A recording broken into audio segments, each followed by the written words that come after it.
Ahora, para cerrar este análisis, vamos a invitar al embajador Leandro Area, quien nos dará su visión diplomática, toda vez que es embajador o fue embajador en 1993, es licenciado de la Escuela de Estudios Políticos y Administrativos de la Facultad de Ciencias Políticas y Jurídicas de la Universidad Central de Venezuela. Fue además secretario ejecutivo de la Comisión Presidencial para la Delimitación de las Áreas Marinas y Submarinas con la República de Colombia, autor de varias obras relacionadas a este tema.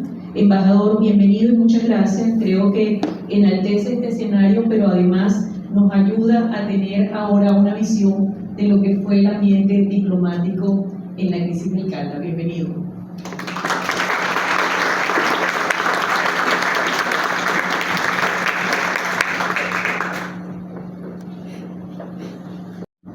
Autoridades de la Universidad Metropolitana,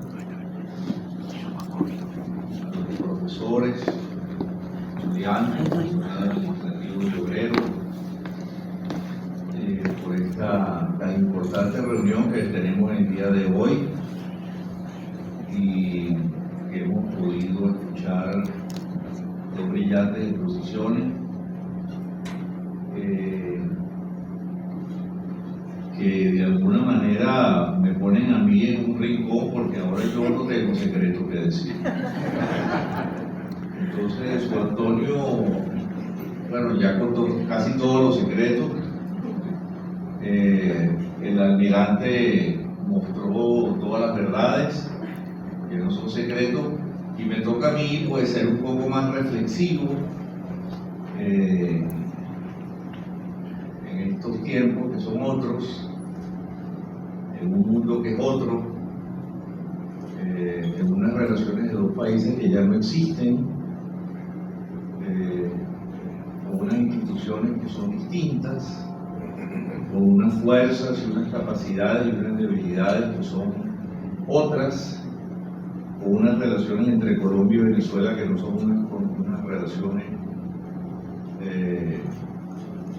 fundamentadas en la búsqueda de la cooperación, sino de otras características, en donde las relaciones, repito, no son relaciones diplomáticas, políticas, económicas, sociales, culturales, etcétera, sino que son relaciones fundamentalmente ideológicas. Cuando existen en el territorio colombiano actualmente 2 millones de venezolanos que han salido del país, cuando no tenemos embajador de Colombia en Venezuela, o sí lo tenemos, pero no lo tenemos. Es decir, en un mundo completamente distinto a todo esto que hemos venido viendo y que nos permite pensar si se regolfizarán nuevamente las relaciones entre Venezuela y Colombia. ¿Habrá un nuevo conflicto como el de Caldas en las relaciones colombo-venezolanas? Ese secreto sí está muy bien guardado y hay que preguntarnos y estudiarlo y pensar en él e imaginarnos que puede volver a ocurrir. Por circunstancias distintas, en mundos distintos, de donde en aquel momento, en el año 87, en ese agosto de 1987, era casi que un conflicto casi que binacional, aunque por supuesto hubo, como bien lo apuntaron tanto los dos Jesuses que me acompañan, fueron casi dos conflictos, un conflicto binacional que estuvo acompañado de si había o no había aviones que tomaban fotos de los Estados Unidos, o si había un submarino, y se intervino la comunidad internacional, pero era un conflicto fundamentalmente binacional, por la delimitación de las áreas marinas y submarinas al norte del Golfo de Venezuela. En este momento, en esta circunstancia, con la geopolítica que tenemos actualmente, el conflicto sería completamente distinto. No sería un conflicto binacional, sino que sería un conflicto mundial, donde intervendrían los Estados Unidos, Rusia, China, tal vez Irán. Es decir, sería una cosa muchísimo más complicada que la que tuvimos hace 37 años en el Golfo de Venezuela. Esas relaciones nuestras, hago una pequeña pausa, esas relaciones nuestras siempre han tenido unas características especiales, que yo escojo 4, pudieran ser muchas más, pero después de todo este tiempo, pensando en esas relaciones, cómo son ellas, cómo se han dado, esas relaciones siempre han sido tensas, dispersas, cíclicas y frágiles. Siempre han sido, lo reitero, tensas, dispersas, cíclicas y frágiles. Y nunca hemos llegado a una guerra. Casi que estuvimos al borde de la guerra en estos eventos, durante estos eventos, pero nunca hemos estado al borde de la guerra. Otra cosa es que en la guerra hay una frontera, hay una guerra específica, especial. Eso es otro problema nuevo que tenemos allí. Es otro problema que hay que meter en la agenda de las nuevas relaciones entre Colombia y Venezuela, que no son esas mismas relaciones que había en ese momento de 1987.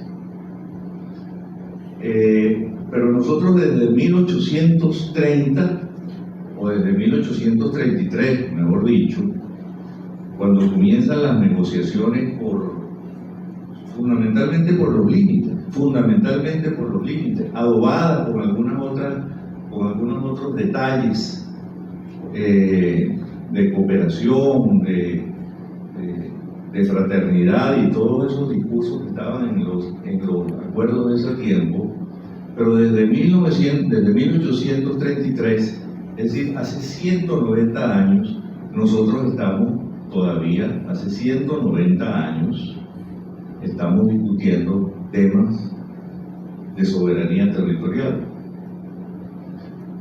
Y discutimos desde 1833 hasta 1941, 111 años, los problemas de la definición de límites terrestres.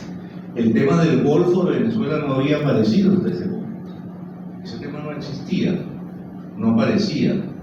O sea, nosotros fuimos pasando de la tierra al agua dulce, al agua salada, y luego a los espacios aéreos. Esa ha sido un poco la trayectoria de esas relaciones que han sido siempre tensas, dispersas, cíclicas y frágiles.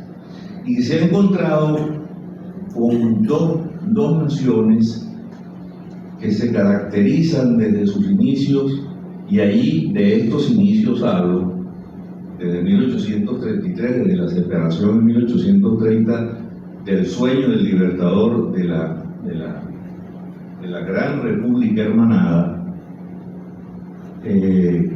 Me consigo con dos naciones que se caracterizan porque sus hijos se sienten huérfanos, porque sus hijos se sienten invadidos, porque sus hijos tienen una noción extraña de lo que es la libertad, fuerte, tensa, intensa, definitiva de lo que es la libertad, pero sin saber mucho dónde queda. Con esa bandera de la libertad estamos nosotros desde 1810 en la mano y todavía no la encontramos. Tocamos en las puertas pidiendo libertad y todavía no la hemos encontrado. Y aquí estamos nosotros todavía pidiendo libertad y aún no la hemos encontrado.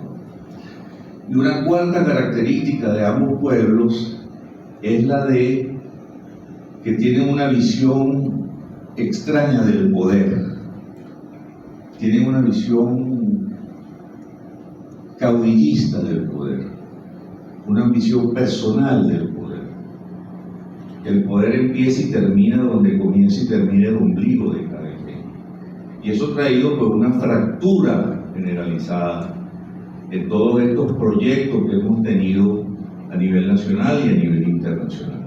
Entonces, si usted combina, y si tiene algo de razón y algo de fundamento lo que yo estoy diciendo aquí, que son relaciones frágiles, dispersas, tensas y cíclicas, y si estoy diciendo al mismo tiempo que nosotros nos sentimos, o nos creemos huérfanos, nos creemos invadidos, nos creemos también, somos ambiciosos, somos positivamente ambiciosos de una fulana libertad que no sabemos bien dónde queda, pero que perseguimos constantemente, soñadores al fin, y que somos,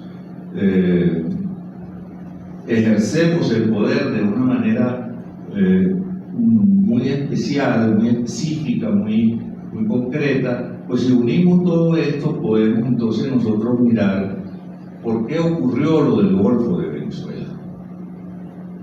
Lo del Golfo de Venezuela y lo del Caldas, está lleno de mucha ambición personal, de muchas ganas de convertirse en héroe, ¿verdad? En héroe nacional. ¿Qué era lo que quería Londoño en esta gesta suya personal de entrar al Golfo de Coquibacoa? Pues era una ambición personal que todavía la mantiene, y una ambición que ha sido un poco derrotada y golpeada por los golpes que ha recibido en su conflicto con Nicaragua, que mañana, por cierto, la Corte va a emitir un juicio sobre ese juicio que en este momento lo tiene perdido Colombia. Entonces son esta serie de detalles las que nos permiten poner un poco los pies en el presente y ponernos a pensar en que esto puede ocurrir. Ahora bien, ¿Venezuela está preparada para reaccionar a una afrenta de este tipo en este momento? ¿Colombia está preparada ideológicamente para cometer un error como ese? Cuando nos siente que somos débiles, cuando nos siente que tenemos también otro problema con Guyana muy grave, muy grave, y que en estos momentos es muy fácil convertirnos en presa fácil.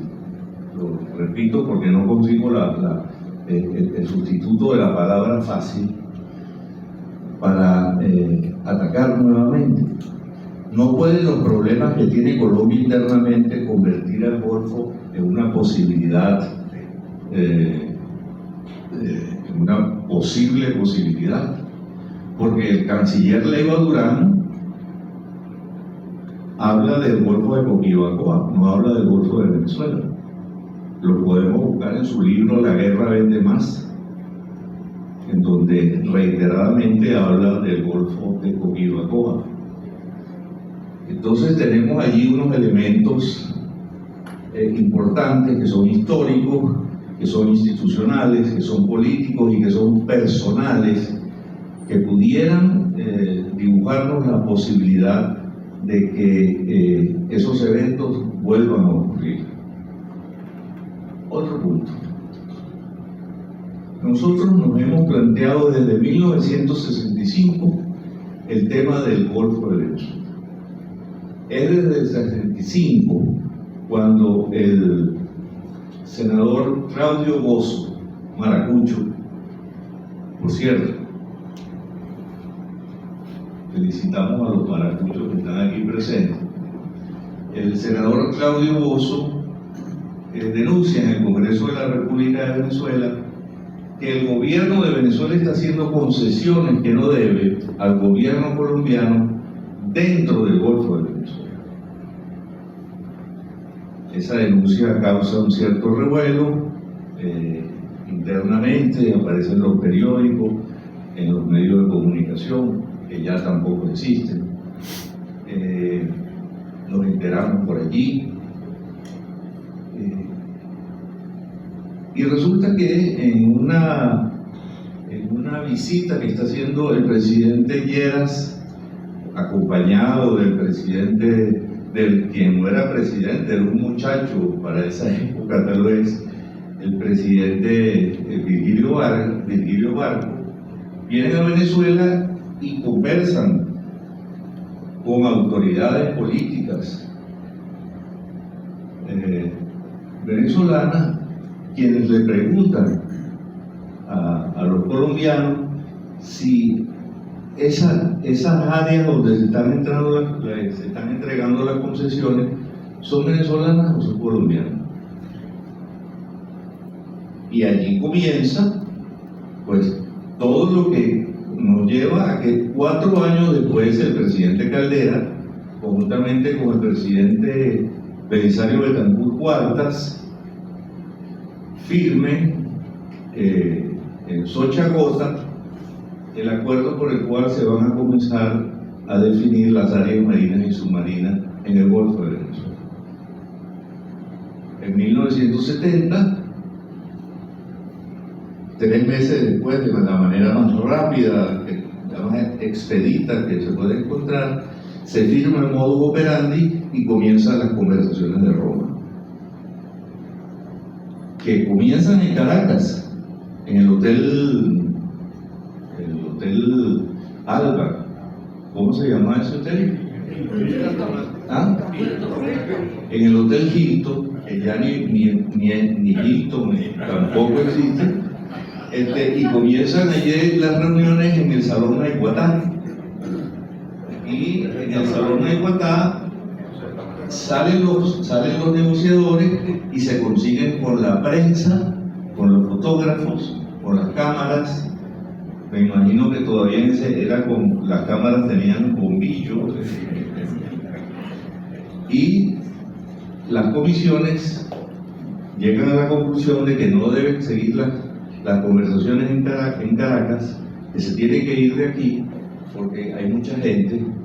Y es por primera vez cuando aparecen los medios de comunicación en escena, que es un actor importante a tomar en cuenta, porque a través de los medios de comunicación es que nos enterábamos o no, nos hacíamos ideas o no de lo que pasaba o de lo que no pasaba, y nos fueron construyendo de alguna manera la memoria que hoy tenemos de lo que son las relaciones colombo-venezolanas, que nos predispusieron además a ver y a mirar a nuestro vecino de una manera específica, conflictiva. Nos enseñaron a pensar conflictivamente nuestra relación con Colombia. Eso es un dato también muy importante, la manera cómo nos vemos mutuamente. En 1970 se inician las conversaciones en Roma, y estando en Roma entra el Golfo de Venezuela, haciendo la misma ruta que hizo después del Caldas, una inocente nave de una compañía colombiana Vikingo de nombre La Aventurera, y hace el mismo recorrido que hace el Caldas, el mismo trazo en el Golfo de Venezuela, y preguntan, bueno, dicen en Colombia, dicen los colombianos que nosotros habíamos dado permiso de pesca, y esa línea era la línea media, la línea box. En tal sentido, el gobierno venezolano reacciona y dice que eso no puede ser, porque ya desde 1939 el canciller venezolano, en una declaratoria, el canciller de Borges, en una declaratoria definitiva que ya mencionó el almirante, le dice a un buque francés que ataca una nave italiana. El buque francés se llamaba el Barfleur y la nave italiana se llamaba Alabama, y le dice: este golfo es vital para Venezuela, y Venezuela es un país neutral y no permite que usted pueda entrar y pueda además cañonear dentro del territorio venezolano, una bahía histórica, reitero, y puedan hacer aquí lo que usted guste, porque esto es territorio venezolano. A esa reacción del canciller Gilbert no hay reacción de Colombia, no dice nada en relación a esta definitiva declaratoria de soberanía sobre el Golfo de Venezuela. Salto nuevamente en el tiempo y regreso a 1970, y esas conversaciones por supuesto se rompen en Roma.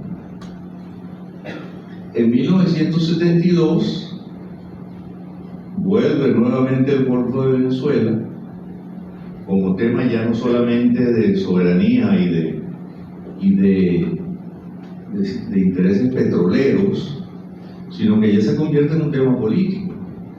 Y en el primer discurso que da el presidente Alfonso López Michelsen en el Congreso colombiano dice, bueno, y este problema del Golfo de Venezuela, que anteriormente se llamaba el Golfo de Coquibacoa, lo vamos a resolver a través de una solución que vamos a llamar el condominio. Y Carlos Andrés Pérez y el presidente López Michelsen conversan sobre el particular, pero la opinión pública venezolana reaccionó de manera estruendosa, radical, firme, puesto que existían además grupos que estaban interesados estaban pendientes de los temas de frontera, grupos que ya no existen tampoco, que estaban formados fundamentalmente por militares, por jesuitas y por académicos y diplomáticos, jesuitas y militares. Una conexión siempre presente. La cruz y la espada. Así lo conquistaron y eso ha seguido siendo así. Ahora no sé. Entonces, luego del 72 y del condominio, se presenta la hipótesis de Caraballeda y se arma un nuevo rebulicio en relación al tema, produciendo miles de artículos, de opiniones, de dimes y diretes que hacen que la situación venezolana sea casi que más conflictiva que la relación de Venezuela con Colombia. La relación interna nuestra se hace desesperante cuando usted busca los documentos y los lee, como todos los días decenas de artículos de opinión de gente que va diciendo sus cosas, y todos en contra de que se llegue a un acuerdo. Pero no aparece ningún otro tema que el tema del Golfo desde 1965 hasta 1985. O sea, desde 1965 hasta el 85, Venezuela y Colombia no hablaron casi de otra cosa que de la soberanía del Golfo de Venezuela. En el 85, el presidente Lucinchi empieza a hablar de que las relaciones entre Venezuela y Colombia deben ser vistas desde una perspectiva global. Comienza él a hablar en esos términos. No es la primera vez que en la historia colombo-venezolana se habla de una agenda mucho más allá de lo puramente conflictivo, en la agenda en la que se incluyen temas operativos. Pero eso queda allí, no pasa nada.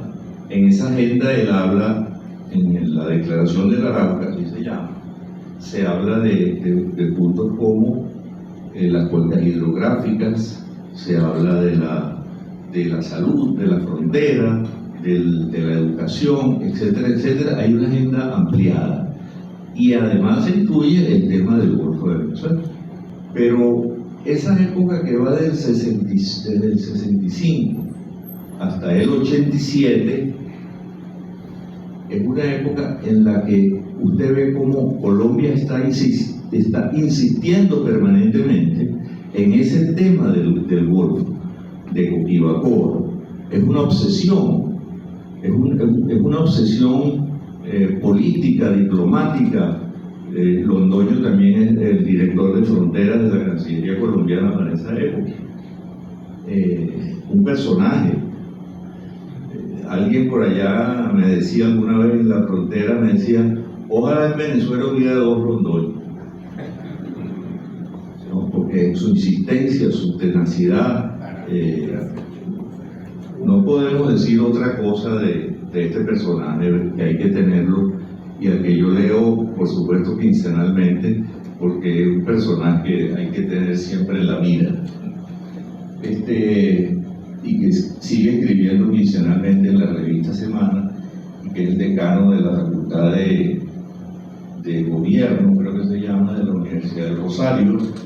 Sigue teniendo mucho peso.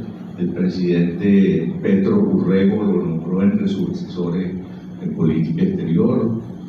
O sea que él sigue allí, está allí, y tiene una ambición que él no ha logrado cumplir, que hay una insatisfacción, mientras que su compañero en edad, que es el canciller Leiva Durán, ahora es canciller, mientras él ahora está un poco en la retaguardia y recibiendo los golpes de la derrota que está recibiendo en Nicaragua, reitero, lo que pudiera hacernos pensar que esa insatisfacción lo lleve a tomar medidas, a tener una posición más beligerante en relación entonces a Venezuela, porque pienso yo que piensa él, Venezuela está herida, tiene problemas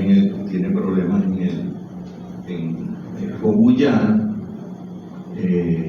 hace 20 y pico de años que tiene dos presidentes nada más, y entonces hay que tenerlo en la mira. Luego, hablo de esto de la globalidad porque me parece interesante ponerlo aquí en la discusión, porque una de las ideas que nos planteábamos en la Cancillería era de si era conveniente o no tener unas relaciones globales con Colombia y no puntuales. Cuando digo puntuales digo del Golfo, y cuando digo globales porque en esa frontera de 2.219 kilómetros, llamada en su tiempo la más viva de América Latina, que se supone que los dos presidentes, el presidente Petro Urrego y el presidente Maduro Moros, han reactivado, han nombrado ya una comisión de asuntos fronterizos, etcétera, etcétera. Esas relaciones no se les ve mucho la intensidad, pareciera que los intereses de ambos gobiernos son otros, que están por encima de cualquier asunto de frontera. Entonces, vuelvo a la pregunta, ¿nos convendrá más tener unas relaciones con Colombia globales o unas relaciones puntuales? Pensando en Venezuela,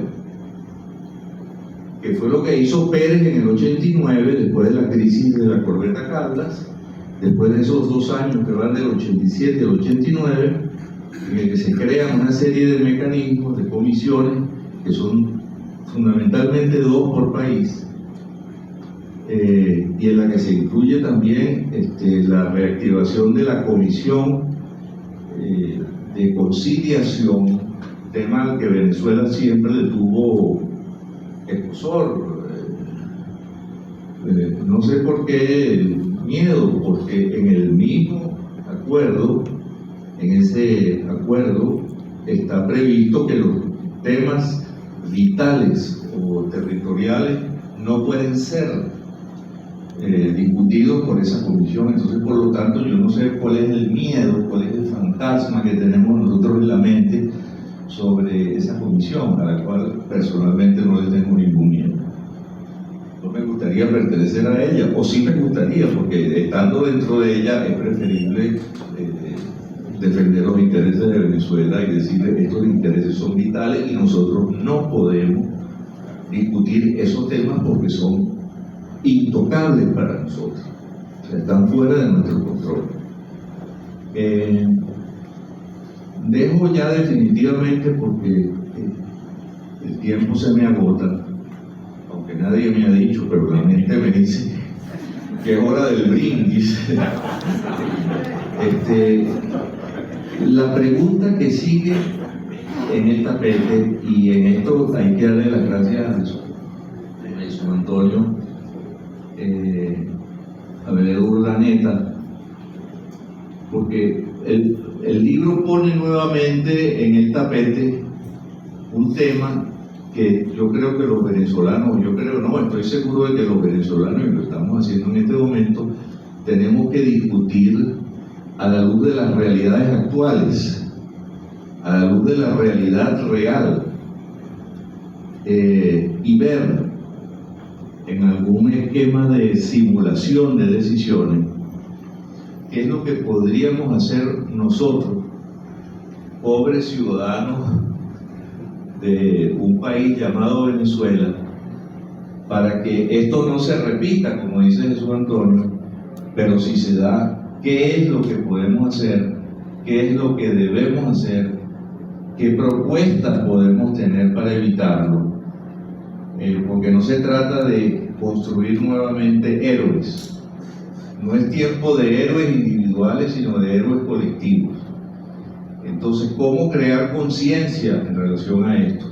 ¿Cómo hacer para que las universidades, como la Universidad Metropolitana, y aprovecho la oportunidad, cómo hacer para que se abra una cátedra, se abra una materia permanente, un seminario, un foro de consulta permanente entre nosotros y otros de las generaciones que nos van a seguir y que ya nos están siguiendo, que ya deberían estar aquí hablando en vez de Leandro Area.